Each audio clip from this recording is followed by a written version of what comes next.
18 mask 17 slots தான் ஓடி சென்று இடம் கிடைக்காத நண்பர்கள் அனைவருக்கும் வணக்கம். இன்னைக்கான ப்ரோமோ ஒன்றை நீங்க எல்லாருமே பார்த்துருப்பீங்கன்னு நினைக்கிறேன். மாஸ்க் டாஸ்க் அப்படின்ற மாதிரி ஒரு டாஸ்க் தான் நடக்க போகுது.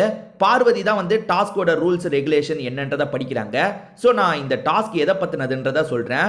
இவங்க எல்லாரோட மாஸ்க்குமே அந்த இடத்துல இருக்கு. 18 பேரோட மாஸ்க் அந்த இடத்துல இருக்கு. ஆனா 17 ஸ்லாட் தான் வைக்கிறதுக்கு இருக்கு. இப்போ எப்படின்னு பார்த்தீங்கன்னா, வேகமா எடுத்துட்டு போய் 17 பேர் தான் வைக்க முடியும், ஒருத்தரால வைக்க முடியாது. எனக்கு தெரிஞ்ச அவங்க மாஸ்க் அவங்க எடுக்கக்கூடாதுன்ற மாதிரி பிக் பாஸ் சொல்லியிருப்பாரு. ஆனா ப்ரோமோல அதை காட்டல. அதிகபட்சம் அவங்க மாஸ்க் அவங்களே எடுக்கக்கூடாதுன்ற மாதிரி சொல்லியிருப்பாரு. இதுக்கு முன்னாடி பொம்மையை வச்சுலாம் பிக் பாஸ்ல டாஸ்க் நடந்தது பார்த்தீங்களா, அதே டாஸ்க்கை இப்போ வந்து மாஸ்க்கை வச்சு பண்ணியிருக்காங்க. அவங்க மாஸ்க் அவங்க எடுக்கக்கூடாது. 18 பேருக்கு 17 ஸ்லாட் தான் இருக்குன்னு சொல்லுவாங்க. அதுக்கப்புறம் 16 ஸ்லாட் தான் இருக்கும். அதுக்கப்புறம் 15 ஸ்லாட் தான் இருக்கும். இந்த மாதிரி ஒவ்வொரு ரவுண்ட்லயும் ஒவ்வொருத்தரா நீக்கிக்கிட்டே வருவாங்க. இதுக்கு முன்னாடி நம்ம பொம்மை டாஸ்க்லாம் பார்த்துருக்கோம்ல மக்களே, அதே மாதிரி தான் இந்த டாஸ்க்கும் இருக்க போகுதுன்னு நினைக்கிறேன். ஸோ அந்த பஸ்ஸர் அடிச்சோன்னா எல்லாருமே செம்ம வேகமாக ஓடிட்டு இருக்காங்க. இதில் குறிப்பிட்டு சொல்லணும்னா துஷார் செம்ம வேகமாக ஓடுறான், பிரவீன் ராஜே செம்ம வேகமாக ஓடிட்டு இருக்காரு. இந்த ப்ரோமோவை பார்த்துருந்தீங்கனாலே உங்களுக்கு தெரிஞ்சிருக்கும். கானா வினோத் இருக்கார்ல, வேகமாக போய் அந்த ஸ்லாப்லேயே இடிக்கிறாரு. அப்பயே காலில் அடிபட்டிருக்கும். அவர் கால் அடிப்பட்ட மாதிரி கடைசியில் உட்காந்துட்டாரு. இந்த ப்ரோமோவோட முடிவில் தான் அவர் காலில் அடிபட்டு உட்காந்த மாதிரி காமிச்சாங்க.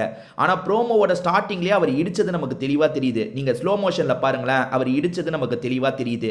இந்த ப்ரோமோவை வச்சு பார்க்கும்போது எஃப்ஜே ஒரு ஸ்டேஜில் வந்து என்ன பண்ணுறதுன்னு தெரியாமல் கையில் ஒரு மாஸ்க்கை வச்சிருக்க மாதிரி இருக்கு. இடம் இருக்கு, ஆனால் நம்ம மாஸ்க் வந்தோன்னா அவங்க மாஸ்க்கை வைக்கலாம் நின்றுட்டு இருக்க மாதிரி நமக்கு தெரியுது. அதாவது எல்லாருமே அந்த கேமை ப்ளே பண்ணுவாங்க. சிலர் வந்து ஸ்பீடாக இன்னொருத்தவங்களோட மாஸ்க்கை எடுத்துருவாங்க. ஆனால் நம்ம மாஸ்க் வரலன்னா அவங்க மாஸ்க்கையும் வைக்கக்கூடாதுன்ற மாதிரி இழுப்பாங்கல்ல. ஸோ இதில் யார் எப்படிலாம் ப்ளே பண்ண போகிறாங்கன்னு தெரியல.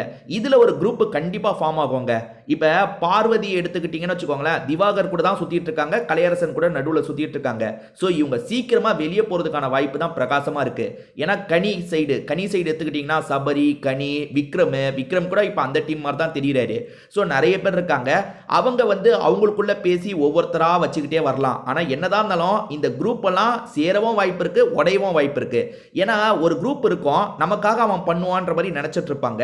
ஆனா இந்த இடத்துல இவங்க சுயநலமா சில விளையாட்டு எல்லாம் பண்ணுவாங்கல்ல, அதனால அந்த குரூப்புக்குள்ளேயே சண்டை ஏற்படக்கூட வாய்ப்பு இருக்கு.